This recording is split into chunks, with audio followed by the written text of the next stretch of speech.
And then the night before the first test at Wankhede Stadium, Jack Gotham is kidnapped and a ransom is demanded from the Indian team.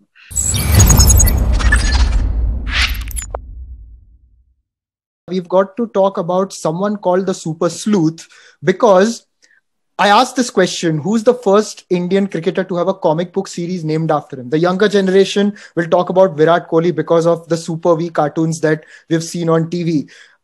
My generation will possibly talk about Sachin Tendulkar because there was a comic that had come out, I think, in 2005 or 6. But there was something about Sunil Gavaskar as well. Can you tell us a bit about that?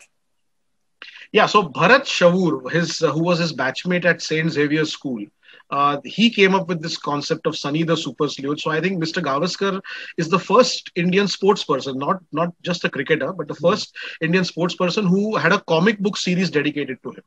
He was a superhero who had a dual identity. So Sunny the Super Sleuth, wearing a tracksuit with special shoes that could make him fly, and a special car which could which could also fly, and he had fists of steel, and he could make mincemeat of the evil people, villains. So imagine this story. So I'll tell you the story of the first Sunny the Super Sleuth comic series. And which The year was Indian this team- launched? This was 84, 85. Okay. Yeah, so the scenario is that the Indian team is traveling to this country called Bandukstan. So it was fictitious. The Indian team is traveling to Bandukstan, Yeah, and the completely. match begins. Any resemblance is It's coincidental. purely coincidental. It's Purely purely coincidental. Yes. So the match begins. India are batting, and Raj Singh Dungarpur, who is the manager of the Indian team, receives a phone call in the dressing room that at 4 p.m. sharp, a bomb will go off in the stadium.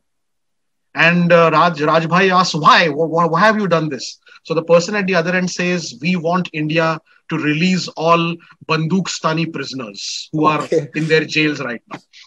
So Rajbhai panics and he has a word with Sunil Gavaskar, who is the captain of the Indian team. And Sunil Gavaskar is just getting ready to bat. So he says, okay, I'll see what I can do.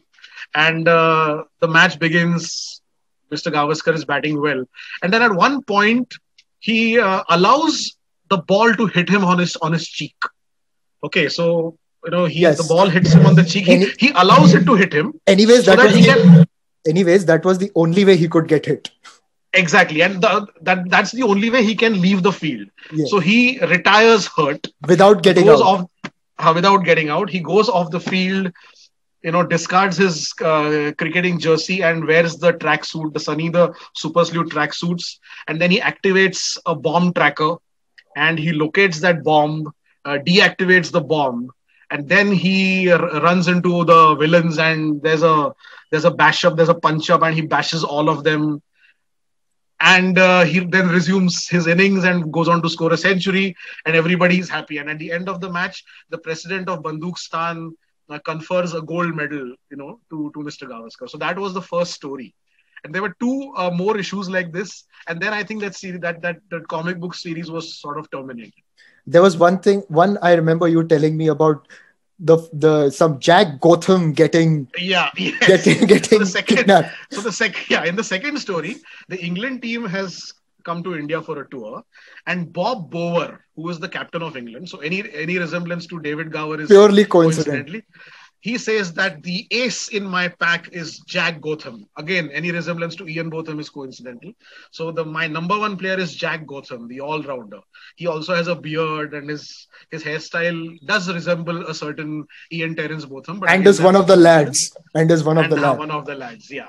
And then the night before the first test at Wankhede Stadium, Jack Gotham is kidnapped and a ransom is demanded from the Indian team. And it's a gang called the Piranha named after the deadly fish. So Mr. Gavaskar then tells his team the match is about to begin, and people are saying, where is Gotham? Where is Gotham? And they haven't told anybody that Gotham has been kidnapped. So Mr. Gavaskar tells his team, I will drop myself down the order. So you please hold the fort, guys. And he leaves the ground. The ransom has to be paid at National Park. So Mr. Gavaskar goes in his car with a couple of suitcases. The money is paid, but then the gang is intercepted. His car flies across, and gets in the way of their car. Again, the punch-up happens and Jack Gotham is released and he turns up at the Wankhede the next day to play the match. So there are such stories.